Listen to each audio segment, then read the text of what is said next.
إن الحمد لله نحمده ونستعينه ونستغفره نؤمن به ونتوكل عليه نعوذ بالله من شرور أنفسنا ومن سيئات أعمالنا من يهده الله فلا مضل له ومن يضلل فلا هادي له وأشهد أن لا إله إلا الله وحده لا شريك له وأشهد أن محمدا عبده ورسوله أما بعد فإن خير الحديث كتاب الله وخير الهدي هدي محمد صلى الله عليه وسلم فإن شر الأمور محدثاتها وكل محدثة بدعة وكل بدعة ضلالة وكل ضلالة في النار. قال تعالى في كتابه الكريم: يا أيها الذين آمنوا كتب عليكم الصيام كما كتب على الذين من قبلكم لعلكم تتقون. تمام تر کبریائی، بڑائی، اچھے کلمات خالق کائنات کے لیے، رازق کائنات کے لیے، جس کے بغیر نہ تو آج تک کسی کی بنی اور نہ ہی قیامت تک بن سکے گی.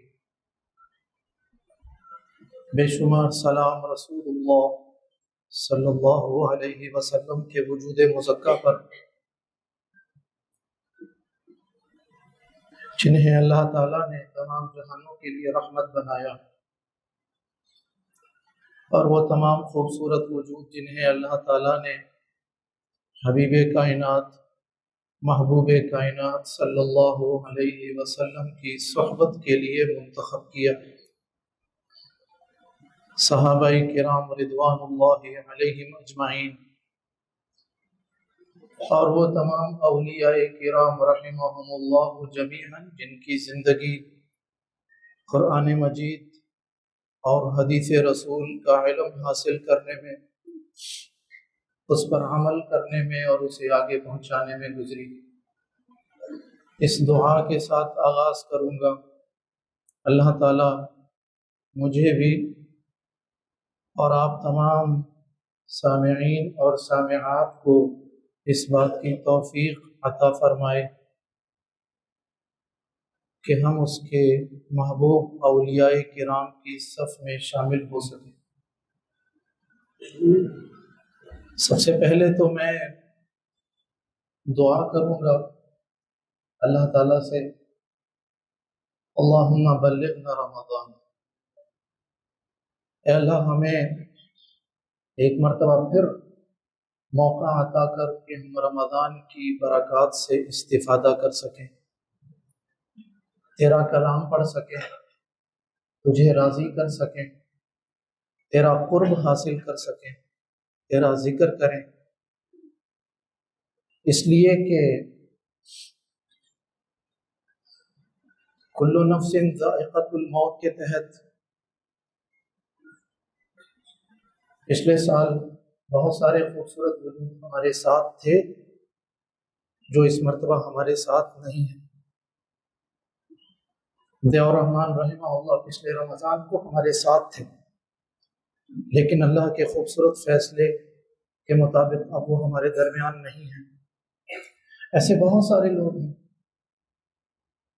تو دعا کیجیے اللہ تعالیٰ ہمیں ایک موقع اور عطا کرے. اس لیے کہ رمضان کے روزے دعا ہیں. مومن کی پوری زندگی دعا ہوتی ہے. آنکھ کھلنے سے لے کر آنکھ بند ہونے تک، زندگی کا پہلا سانس دوسرے اس کے کانوں میں دعا ڈال رہے ہوتے ہیں: اللہ اکبر، اللہ اکبر. اور جب اس کی آنکھیں بند ہوتی ہیں تو دوسرے اس کے لیے کہہ رہے ہوتے ہیں: اللہم اغفر لحینا ومیتنا وشاہدنا وغائبنا وصغیرنا وکبیرنا وذکرنا وانثانا. مومن کی زندگی دعا کے بغیر نہیں گزرتی. رمضان کے روزے بھی دعا ہے. رمضان کے روزے عبادت بھی ہیں اور ایک عظیم عبادت کے حصول کا ذریعہ بھی ہے۔ تقویٰ سے بڑھ کر کوئی عبادت نہیں۔ نماز کا ہدف تقوی کا حصول، روزے کا ہدف تقوی کا حصول، حج اور عمرے کی ادائیگی تقوی کا حصول، زکوٰۃ کی ادائیگی تقوی کا حصول، یہاں تک کہ ہماری روزمرہ زندگی کے جو معاملات ہیں، نکاح کے، طلاق کے، وہاں بھی تقوی سب سے اہم ترین ہدف رہتا ہے۔ یہی وجہ ہے کہ خطبہ مسنونہ، خطبہ حاجہ میں جو آیات پڑھی جاتی ہیں اس میں مرد اور عورت دونوں کو 4 مرتبہ کہا جاتا ہے کہ اپنی زندگی میں تقوی کا حصول لازم رکھو۔ پھر اللہ کے نبی صلی اللہ علیہ وسلم کا فرمان ہے التقوی ہاہنا، التقوی ہاہنا، اپنے دل کی طرف اشارہ کرتے ہیں، کہتے ہیں التقوی محلھا القلب، تقوی کہاں پایا جاتا ہے؟ دل میں۔ تقوی کا گھر کہاں ہے؟ میرا اور آپ کا، بلکہ مسلمان کا دل۔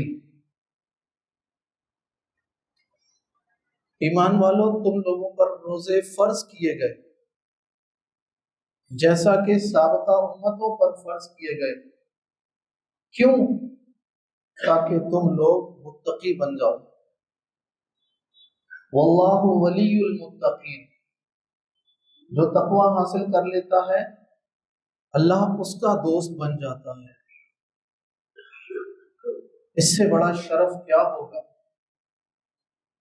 روزہ میں کچھ تو ایسا ہے، اس عظیم عبادت میں کچھ تو ایسا خاص ہے جو نماز جیسی عظیم عبادت، حج جیسی عظیم عبادت، جس کے بعد اللہ کے رسول کا فرمان ہے کہ ایسے آتا ہے جیسا کہ آج پیدا ہوا ہو۔ نماز اسلام اور کفر کے درمیان میں فرق ہے۔ زکوٰۃ تزکیہ نفس کا کامیاب ترین ذریعہ ہے، لیکن کچھ تو ایسی خاص بات ہے روزے میں جو رسول اللہ صلی اللہ علیہ وسلم نے ہمیں اللہ تعالیٰ کا پیغام سنایا تھا۔ فرمایا الصوم لی، کسی حدیث میں ایسا نہیں ہے اللہ نے یہ کہا ہو الصلاۃ لی، الحج لی، الزکاۃ لی، صرف روزے کے لیے کہا کہ الصوم لی وانا اجزی بہ، اور اس کی جزا میں دیتا ہوں۔ حالانکہ تمام اعمال صالحہ کی جزا اللہ نے ہی دینی ہے، اس کے لیے بطور خاص کہا گیا کہ اس کی جزا میں دوں گا۔ کچھ محدثین نے کہا کہ اس کی جزا میں خود ہوں۔ کیوں؟ اس ایک عبادت میں بہت کچھ جمع ہو جاتا ہے۔ آپ ذرا غور کریں تو تقوی کے حصول کے لیے 2 باتیں لازمی ہیں۔ ایک روزے کا ظاہری پہلو اور دوسرا ایک داخلی پہلو جس کا تعلق ہمارے دل سے ہے۔ ظاہری پہلو کا تعلق بھی ہمارے دل سے ہے، لیکن المیہ یہ ہے کہ ہم میں سے اکثر لوگ اس بات پر توجہ دیتے ہیں کہ روزہ کیسے ٹوٹتا ہے۔ شیخ صاحب فلاں چیز کے کھانے سے روزہ ٹوٹ جاتا ہے، انجیکشن لگانے سے روزہ ٹوٹ جاتا ہے، سرما لگانے سے انجیکشن ٹوٹ جاتا ہے، کیسے روزہ ٹوٹ جاتا ہے۔ ہم سے رمضان کے مہینے میں اکثر لوگ یہ سوال پوچھتے ہیں، ہم سے یہ بھی پوچھتے ہیں کہ اذان ہو رہی ہو تو ہم کھانا کھا سکتے ہیں، سحری کر سکتے ہیں۔ ہم سے یہ بھی پوچھا جاتا ہے کہ جی 4 گھنٹے پہلی سحری ہو جاتی ہے؟ جی نہیں پوچھا جاتا۔ تو یہ نہیں پوچھا جاتا کہ شیخ صاحب یہ بتائیے کہ روزے کا تقوی کیسے حاصل کریں، یہ خشوع اور خضوع یہ کیسے حاصل کر سکتے ہیں؟ یہ ہم سے نہیں پوچھا جاتا۔ سب کی توجہ روزے کے ظاہری پہلو پر مرکوز رہتی ہے، جو داخلی پہلو ہے، جو اصل تقوی ہے،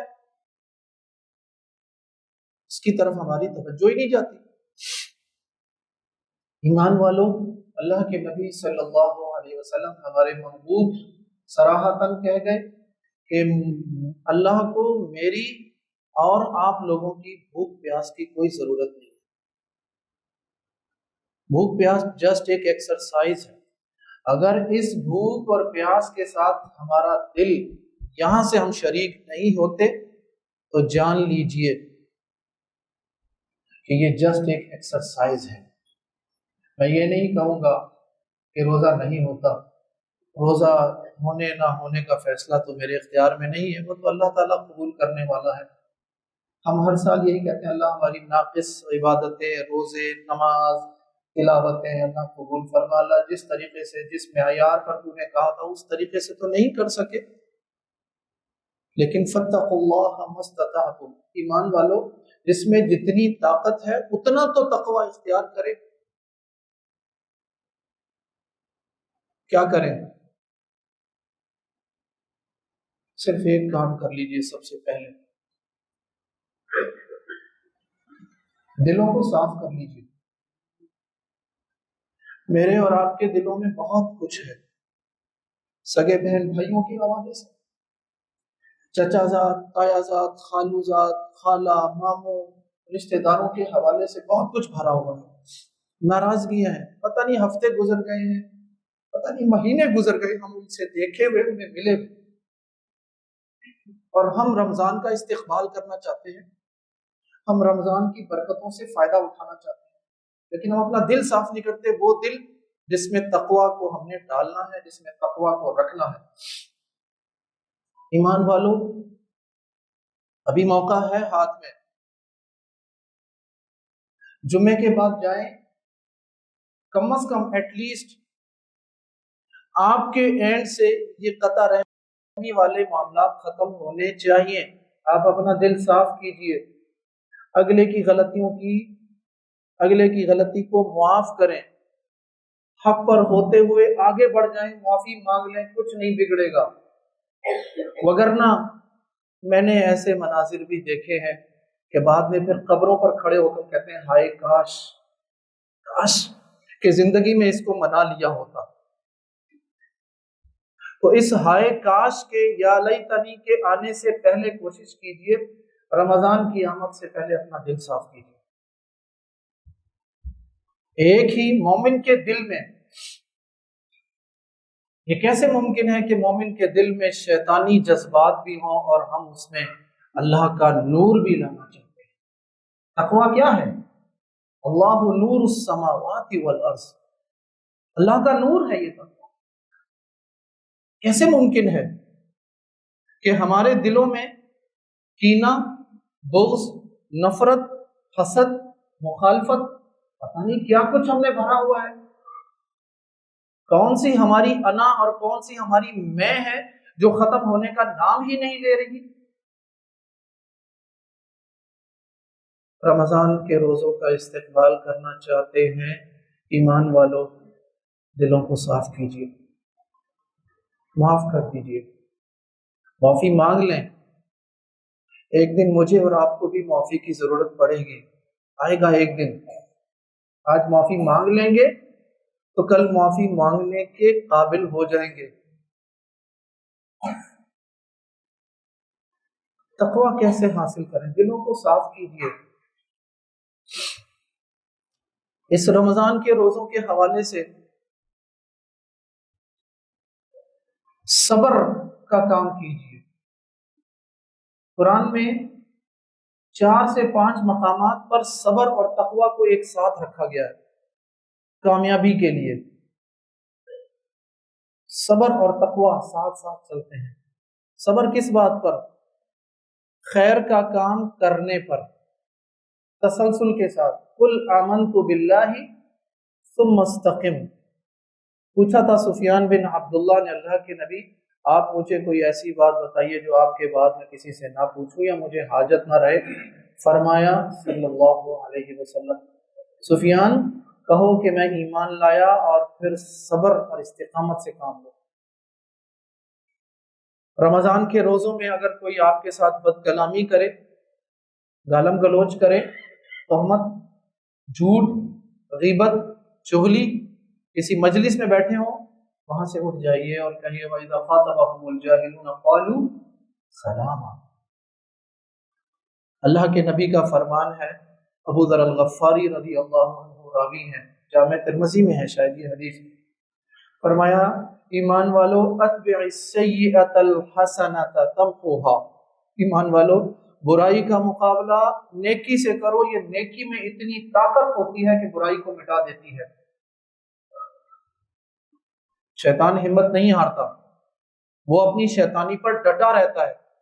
ہم اپنے رحمان جو نور والی کیفیت ہے، تقوی والے نور ہیں، اس کو ہم حوصلہ ہار جاتے ہیں، ہم بھی برائی کا مقابلہ برائی سے شروع کر دیتے ہیں۔ تو بھائی گالم گلوچ کا مقابلہ گالم گلوچ سے مت کیجیے، بد کلامی کا مقابلہ بد کلامی سے مت کیجیے۔ رسول اللہ صلی اللہ علیہ وسلم کی سیرت میں سب سے زیادہ کامیاب اور نمایاں جو خاصیت تھی وہ یہ تھی کہ آپ کی زبان مبارک سے کبھی، میں پوری ذمہ داری کے ساتھ یہ بات کہہ رہا ہوں، یہاں میرے مشائخ بھی بیٹھے ہوئے ہیں، میرے طلبہ بھی بیٹھے ہوئے ہیں، آپ کسی سے بھی پوچھ لیجیے گا، رسول اللہ صلی اللہ علیہ وسلم کی زبان مبارک سے کبھی آپ ایک نازیبہ لفظ نہیں سنیں گے۔ کفار نے اور مشرکین نے مکی زندگی میں کیا کچھ نہیں کیا تھا، کبھی ان کو بد دعا نہیں تھی، دعا کے جواب میں، بد دعا کے جواب میں دعائیں، نفرتوں کے جواب میں محبتیں دیتے رہے۔ انہوں نے چھینا تھا، نبی کریم صلی اللہ علیہ وسلم عطا تھے، دیتے تھے، وہ انتقام لیتے تھے، اللہ کے نبی معاف کرتے تھے، کہتے تھے لا جاؤ الیوم لا تثریب علیکم اليوم، جاؤ آج کوئی پوچھ گچھ نہیں، معاف کرتا ہوں سب کچھ۔ تو صبر سے کام لیجئے۔ رمضان کا روزہ مل گیا، لعلکم تشکرون، شکر ادا کیجئے اللہ کی اس عظیم نعمت پر کہ ایک مرتبہ پھر آ گئے ہیں۔ اگر اس نعمت کو پانے کے بعد بھی اگر ہم اس سے استفادہ نہ کر سکیں تو اس سے بڑی محرومی کیا ہوگی۔ شکر زبان سے ادا کیجئے، اپنے عمل سے ادا کیجئے، اور شکر کا سب سے بڑا جو مظہر ہوتا ہے وہ اللہ تعالیٰ کی بڑائی ہے۔ اللہ اکبر، اللہ تو سب سے بڑا ہے۔ زبان سے کہنا بہت آسان ہے، میں نے بھی کہہ دیا، لیکن میں اپنے 5.5 فٹ پر جب اللہ کی بڑائی کو نافذ کرنا چاہتا ہوں تو پھر میرے اندر سے ایک ایسی کیفیت ہوتی ہے جو مجھے روکتی ہے، اور اس کا مقابلہ کرنے کے لیے رسول اللہ صلی اللہ علیہ وسلم نے مجھے ایک دعا سکھائی، اللہم انی اعوذ بک من شر نفسی، اے اللہ میں تیری پناہ میں آتا ہوں اپنے نفس کے شر سے۔ ہر لمحہ مانگیے، سورۃ الفلق میں باہر کے شر سے آپ کو پناہ ملی، سورۃ الناس میں اندر کے شر سے پناہ ملتی ہے، الذی یوسوس فی صدور الناس من الجنۃ والناس۔ صبر، شکر، اور تیسری چیز ذکر۔ نماز پوری کی پوری ذکر ہے، اللہ اکبر سے لے کر سورہ فاتحہ ذکر ہے، سبحان ربی العظیم ذکر ہے، سبحان ربی الاعلی ذکر ہے، سمع اللہ لمن حمدہ ذکر ہے۔ نماز پوری کی پوری ذکر ہے، قرآن ذکر ہے، دعائیں ذکر ہیں۔ کوشش کیجئے کہ 5 جن اذکار کو الباقیات الصالحات کا نام دیا ایک حدیث کے مطابق، وہ آپ کی زبان پر رواں دواں رہنا چاہیے۔ اللہ اکبر، الحمدللہ، سبحان اللہ، لا حول ولا قوت الا باللہ، اور ایک الحمدللہ 5 اذکار ہی، سبحان اللہ، الحمدللہ، اللہ اکبر، لا حول ولا قوت الا باللہ، اور ایک اور مجھے یاد نہیں آ رہا۔ یہ 5 اذکار جو ہیں یہ الباقیات الصالحات، باقی رہنے والی نیکیاں ہیں جو اس ہمارے روزوں کو قبول کروائیں گی، ہمارے دلوں کو صاف کروائیں گی، اللہ کا قرب دیں گی، قبر میں ہمارے ساتھ ہوں گی، قبر کو کشادہ کرنے میں ہماری مدد دیں گی، بلکہ حشر کے میدان میں جب اللہ کے سامنے کھڑے ہوں گے حساب کتاب، تو وہاں بھی یہ ذکر اذکار ہمارا ساتھ دیں گے۔ تو ان کو ذکر اذکار کو اختیار کیجیے۔ اس کے علاوہ جو ذکر آپ کو یاد ہے، سورہ اخلاص پڑھتے رہیے، افضل الذکر لا الہ الا اللہ، لا الہ الا اللہ پڑھتے رہیے، لا الہ الا انت سبحانک انی کنت من الظالمین، یہ پڑھتے رہیے۔ آپ اپنی ضرورت کے مطابق کوئی ذکر نکال لیجیے، اس کو پڑھتے رہیے، چلتے پھرتے اٹھتے بیٹھتے۔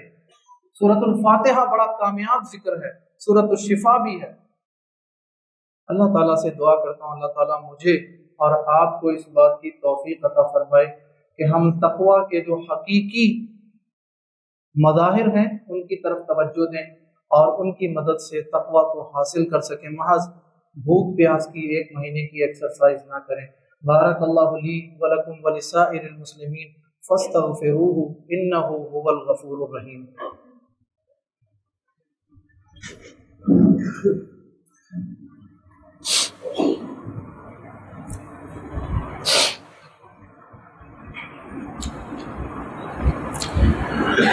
الحمد لله الذي خلقنا ورزقنا وأنعمنا على نعم ظاهرا وباطنا، أفضل الصلاة وأزكى السلام على نبينا محمد صلى الله عليه وسلم وعلى آله وصحبه أجمعين وعلى من اتبع الهدى إلى يوم الدين، أما بعد۔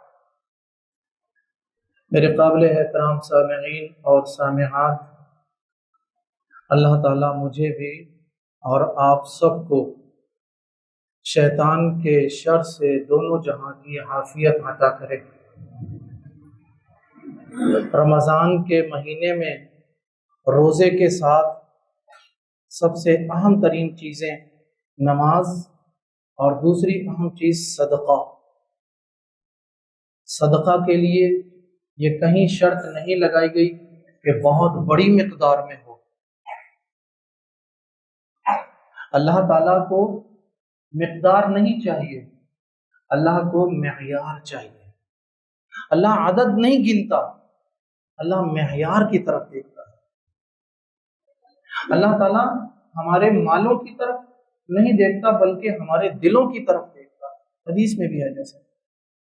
تو کوشش کیجئے کہ آپ کا یہ رمضان کا اس طرح شیڈیول بنائیے کہ آپ اس میں روزانہ کی بنیاد پر کچھ نہ کچھ اپنی جیب سے نکالتے رہیں۔ دینے کے جو جگہیں ہیں وہ آپ سب جانتے ہیں، اس حوالے سے آپ مدارس کو سامنے رکھ سکتے ہیں، مساجد کو سامنے رکھ سکتے ہیں، اپنے رشتہ داروں کو دیکھ سکتے ہیں، پڑوسیوں کو دیکھ سکتے ہیں، لیکن دینے والا کام ضرور کیجئے، خواہ آپ کی استطاعت 5 روپے ہی دینا کیوں نہ ہو۔ اللہ کے نبی صلی اللہ علیہ وسلم سے ایسی کتنی مثالیں ملتی ہیں کہ ڈھیر تھا صدقات کا، اس پر کھجوریں آئی تھی تھوڑی سی اور آپ نے کھجوریں وہ اس ڈھیر کے اوپر بکھیر دی تھی، وہ تھوڑی سی کھجوریں بہت ہو گئی تھی۔ سیدہ عائشہ والی حدیث بھی آپ لوگوں کے سامنے ہوگی کہ ایک کھجور تھی اس خاتون نے جو اپنی بیٹیوں میں تقسیم کی تھی۔ بہت کچھ موجود ہے۔ بہترین افضل صدقہ وہ ہوتا ہے جو جیب میں کچھ نہ ہو، اس کیفیت میں دیا جائے۔ تو آج میں آپ لوگوں سے ایک بات کرنا چاہوں گا۔ جامعہ ابی بکر میرا محسن بھی ہے، میں اس کو اپنی مادر علمی اپنی ماں بھی کہتا ہوں۔ آج میں یہاں کھڑا ہوں، میں یا میرے دیگر ساتھی، اس میں جامعہ ابی بکر کا بہت بڑا ہاتھ ہے، وگرنہ میں آپ کو بتاؤں میں جامعہ میں جب آیا تھا تو مجھے لفظ اللہ اکبر کا ترجمہ بھی نہیں آتا تھا، مجھے کچھ نہیں آتا تھا۔ دنیاوی طور پر ٹھیک ہے میں نے جو کچھ پڑھا تھا، آج میں یہاں کھڑا ہوں خیر کی بات آپ کو بتا رہا ہوں، تو یہ سارے کا سارا جو احسان ہے یہ اللہ تعالیٰ کے فضل و کرم کے بعد یہ اس ادارے کا احسان ہے۔ میرا یہ ادارہ الحمدللہ میں اور آپ نہیں بھی ہوں گے تب بھی یہ ادارے چلیں گے قیامت تک، اس لیے کہ یہ اسلام کے قلعے ہیں، یہ اللہ کا نام بلند کر رہے ہیں، قال اللہ و قال رسول کی آوازیں یہاں سے آتی ہیں۔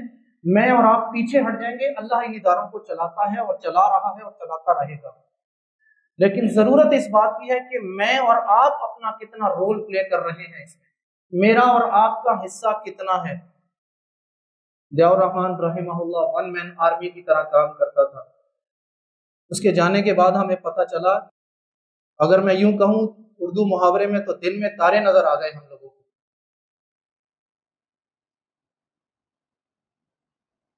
تو میں آپ لوگوں سے رمضان کی مناسبت سے بھی اور ویسے بھی خصوصی التماس کروں گا کہ جامعہ ابی بکر اس وقت آپ لوگوں کی مدد کی طرف ہے۔ حسب معمول جس طرح آپ الحمدللہ پہلے مدد کرتے ہیں، اسی طرح اس مرتبہ بھی میں یہ کہتا ہوں کہ جتنا جامعہ پر میرا اور میرے طلبہ کا حق ہے، اتنا ہی آپ کا بھی حق ہے۔ جتنا میں اور میرے طلبہ مل کر اس جامعہ کو تعلیمی طور پر چلاتے ہیں، تو آپ لوگ یہاں اس مسجد کو آباد رکھتے ہیں اور اس جامعہ کو چلانے میں مالی طور پر جو معاونت کرتے ہیں، یہ بھی آپ لوگوں کا بہت بڑا رول ہے۔ اور یہ سب کس کی توفیق سے ہوتا ہے؟ ذالک فضل اللہ یؤتیہ من یشاء، یہ اللہ کا فضل ہے جس کو وہ چاہے، اور یہ اللہ کا آپ پر احسان ہے کہ آپ دیں گے۔ یہ آپ کا ان اداروں پر احسان ہے یا نہیں، لیکن یہ اللہ تعالیٰ کا آپ لوگوں پر بہت بڑا احسان ہوگا کہ آپ کو توفیق ملے گی۔ تو خصوصی طور پر اس بات کا اہتمام کیجئے گا جامعہ کو، جس جامعہ کو ہم نے اپنی نمازوں سے آباد کیا، روزوں سے آباد کریں گے، تراویح ہوگی انشاءاللہ العزیز، افطاری ہوگی، سحر ہوگی الحمدللہ، لیکن اس میں بہت بڑا رول آپ لوگوں کے تعاون کا بھی ہوگا۔ مجھے امید ہے انشاءاللہ العزیز حسب معمول جس طرح آپ لوگ پہلے بھی تعاون کرتے رہے ہیں، ابھی بھی اسی طرح آپ لوگوں کا تعاون جاری و ساری رہے گا۔ دعاؤں میں یاد رکھیے، اللہم اعز الاسلام والمسلمین، اللہم اذل الشرک والمشرکین، اللہم دمر اعداءک اعداء الدین، اللہم اہلک الظالمین بالظالمین، اللہم اشف مرضانا ومرضى المسلمین۔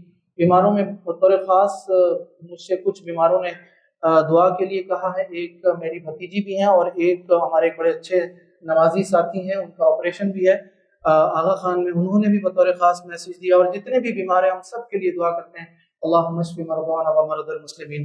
اللہ ہمارے تمام بیماروں کو شفائے کاملہ و عاجلہ عطا فرما، اللہ ہمارے تمام بیماروں کی بیماری کو ان کے لیے خیر کا باعث بنا دے، اللہ ان کے رفع درجات کا سبب بنا دے، اللہ اس تکلیف کو، اذیت کو ان کے گناہوں میں کفارے کا سبب بنا دے۔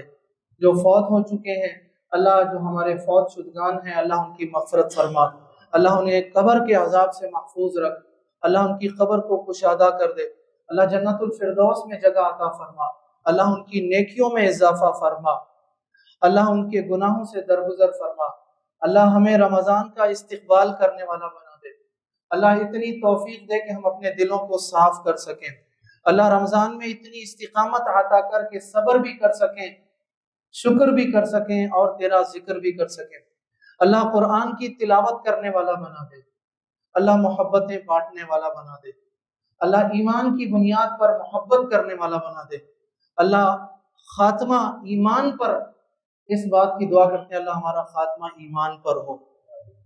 اور وطن عزیز کو اپنی دعاؤں میں یاد رکھیے، اللہ ہمارے حکمرانوں کو خیر کی توفیق عطا فرما، اللہ وہ توفیق عطا فرما جس سے تو راضی ہو جائے، جس سے جو تجھے پسند ہے۔ اور وطن عزیز کے لیے دعاؤں کے حوالے سے ایک چھوٹی سی بات میں نے کہنی ہے، حکومتیں اور افواج سرحدوں کی محافظ ہیں، نظام کی محافظ ہیں، میں اور آپ اس کی نظریاتی سرحدوں کی محافظ ہیں۔ ہمیں رات کے آخری پہر میں جب ہم اٹھیں اپنے لیے دعا کریں تو ہمیں اپنے حکمرانوں کے لیے بھی دعا کرنی چاہیے، اللہ انہیں ہدایت عطا کر، اللہ خیر کی توفیق عطا فرما، رات کی تاریکیوں میں کی گئی دعائیں انشاءاللہ العزیز اللہ قبول کرے گا۔ بارک اللہ لی ولکم ولسائر المسلمین فاستغفروہ انہ هو الغفور الرحیم وقوموا للہ قانتین۔